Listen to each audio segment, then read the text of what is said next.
Last year, I lost everything on Valentine's Day, and I knew it was my own fault. I hope no one makes the same mistake I did. A week before the big day, I was trying to figure out the perfect gift for my girlfriend, Cassie.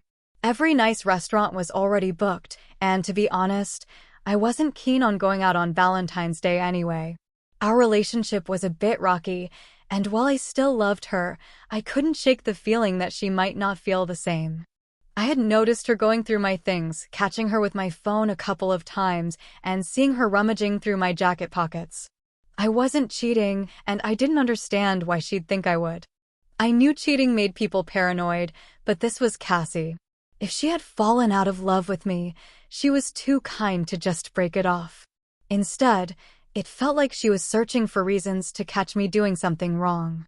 It was unexpectedly warm outside, so I decided to visit an outdoor market to pick up some flowers for her. I knew I was a bit early, but the market would be closed on the 13th. I bought a beautiful dozen roses and started looking for another gift. Nothing caught my eye until a little corner stall drew my attention. The simple display was filled with handmade jewelry. Cassie didn't like big, expensive gifts, so I thought a modest but nice ring might win me some points. See anything you like? A tall, slender man appeared behind me, holding a brown paper bag filled with organic produce. He set the bag down on an empty seat, clearly the vendor. He gave off a strange vibe. His dark bags under his tired eyes reminded me of a snake. "Thank you," I said politely, making a show of browsing the table for a few more seconds before planning to leave. He reached down, picked up a necklace, and tossed it to me. I caught it instinctively. It was a simple silver chain with a small heart pendant. "You seem like the kind of guy who loves his girlfriend to pieces, but things might be a bit rocky. You're probably unsure how to fix it, hoping everything will be all right if she loves you as much as you love her," he said while cleaning an apple on his shirt. I stood there in silence, taken aback. Was this guy reading my mind? What kind of trick is this? I thought. Was my situation so common that any con artist could use it as material for their schemes? "It's not like that," I said, trying to dismiss his words. Regardless, I figured the necklace would make a nice addition to the roses. "Don't worry, I'm not asking for money up front. Here's the deal. If the necklace works and she starts loving you more than anyone else, you can pay me later. If it doesn't, then no harm done." I let him take a few bites of the apple while I examined the silver chain. It was pretty, and the offer was strangely tempting. "So, you're saying I can just take this now, and if it works out, I come back and pay you for it?" I asked. He shrugged, almost bored, or said he'd fine me if I didn't. I inspected the small pendant, wondering if there was a tracker hidden inside. The whole situation felt bizarre. Still, I decided to go with it. I never had much of a taste for jewelry, and maybe this odd guy had picked the perfect gift for me. Who cares if he seemed a bit off?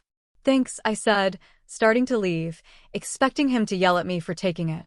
Instead, he just watched me go, his expression oddly knowing, as if he had some secret. The roses I brought home went over well. I had planned to give Cassie the jewelry in a couple of days, but she found it in my jacket pocket.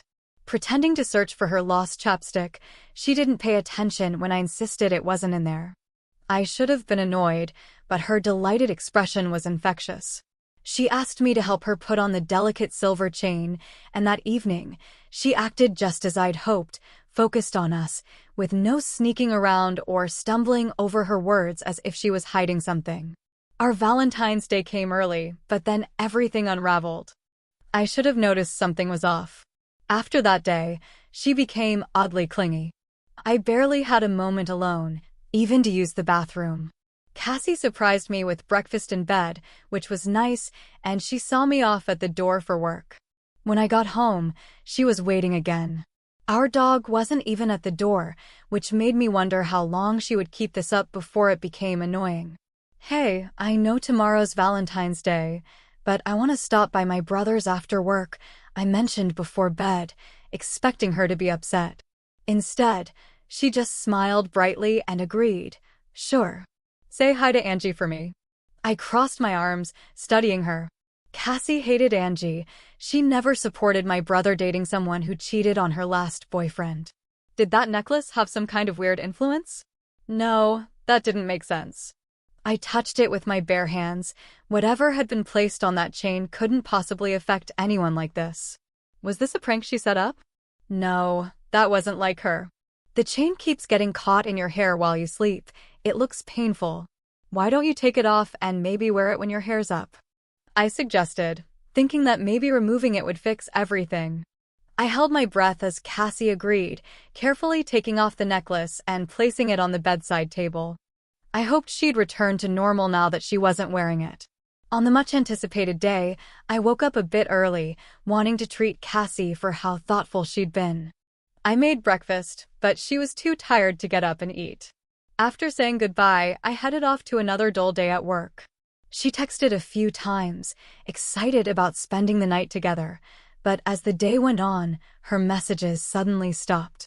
Maybe taking off the necklace had solved my problems. I finished up work early since it was a small office, and no one really cared about clocking every hour. I swung by my brother's place to drop off some things that had been sitting in my trunk for too long. When I arrived, I noticed his door was slightly open, which was unusual. I knocked and called out for both of them. It wasn't like him to leave the door ajar. As I entered, I caught a strange scent coming from the house. I cautiously set the small box down and pushed the door open wider, calling out to them as I stepped inside. What I saw next sent chills down my spine, haunting my every waking moment. No, she could never do something like this. She loves me. She wouldn't hurt a fly. Please, just let me call her and make sure she's safe, I replied. He nodded and went to get my phone. A pale officer entered and signaled to his colleague. They told me to wait in the room. Something was going on, something they didn't want me to know. The anxiety built until I felt like I might faint or vomit. I was pacing the room when they returned, both looking like they'd seen a ghost. "Do you have any enemies?" the younger one asked. My stomach flipped. Had something happened to Cassie? I braced myself for the news, but I couldn't have anticipated what they told me. There had been a fire at my office just after I left for the day. My colleagues and boss had been inside. None of them survived. 6 people in total. I sank to my knees, my vision blurring, my body lifted back to my feet in a daze. The shock finally set in. They asked a few yes or no questions, and I could only nod in response. They said no one had been able to reach Cassie all day. Eventually, they let me go home with officers stationed outside for safety. After everything that had happened, I didn't have much faith they could protect me from whatever else might be coming. I kept trying to call Cassie, needing to hear her voice, to know she was all right. I wandered through my home, unable to settle, my dog Jose following me. When I found myself in the living room, I noticed he'd stopped trailing behind. I paused, listening for any sound, expecting him to bark if someone had broken in. But there was only silence. "Cassie?" I asked, seeing her figure in the dim hallway. I quickly turned on the light, taking a step back. Her clothes were soaked in blood, some dried, some fresh. Her arms were lined with long scratches, and her hair was a tangled mess. But it was the look on her face that sent chills down my spine. She was smiling. "You're bleeding," I whispered, not daring to move closer. "We should ask the officers by the door for help." "They're not available right now," she said with a cheerful tone, making me take another step back. Jose approached her, tail wagging. My heart almost stopped as she bent to pet him, a dirty knife just inches from his face. "Did you?" I started, unable to finish the thought. "Yes," she replied. "But don't worry, one won't hurt Jose. He's not a person after all." Nothing made sense. How had things gone so wrong so fast? I don't understand, I stammered, my chest aching as if it might collapse in on itself. "It's simple," she said. "I love you.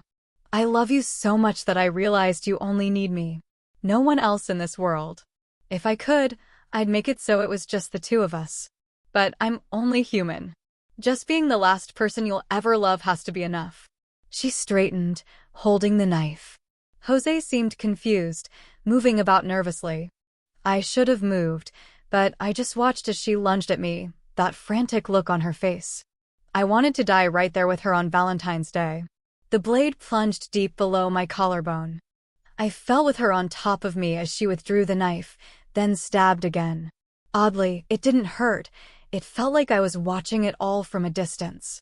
A battered officer burst through the door, shouting, but his words were drowned out by Jose's barking. He fired twice and everything went silent.